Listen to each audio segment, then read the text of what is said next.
जी sir.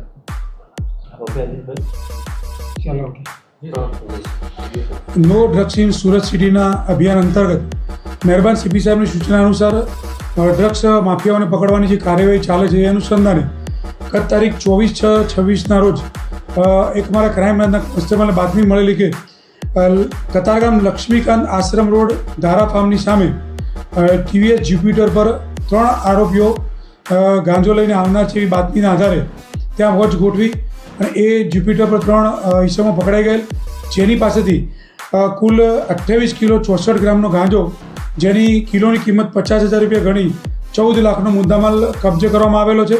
એમની પાસેથી 4 mobile, 1630 રૂપિયા રોકડા, કુલ્લે મળીને 14,80,830 રૂપિયાનો મુદ્દામાલ કબજે કરવામાં આવેલો છે.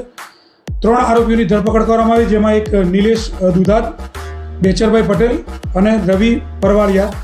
એમાં નિલેશ અને રવિ બંને અમરેલી જિલ્લાના છે અને બેચરભાઈ છે એ ભાવનગર જિલ્લા છે.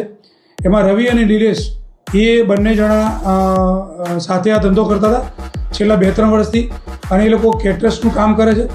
અને જે બેચરભાઈ છે એ ઇલેક્ટ્રિશિયનનું વાયરિંગનું કામ કરે છે. અને તમામ આરોપીઓનો ફર્સ્ટ ટાઈમ પકડાયા છે. પણ જે રવિ છે એ અગાઉ 2-3 વર્ષથી આ ધંધો કરે છે, પણ પ્રથમવાર પકડાયો છે. એ રેલવે પટરી વરાછા પર એક ઈસમ છે કાલુ માલિયા નામના ઈસમ પાસેથી રેલવે વરાછા પટરી પરથી મુદ્દામાલ લાવેલો છે એવી અત્યારે પ્રાથમિક પૂછપરછમાં જાણવા મળેલું છે. અને આગળની તપાસ અત્યારે ક્રાઇમ બ્રાન્ચ કરી રહી છે.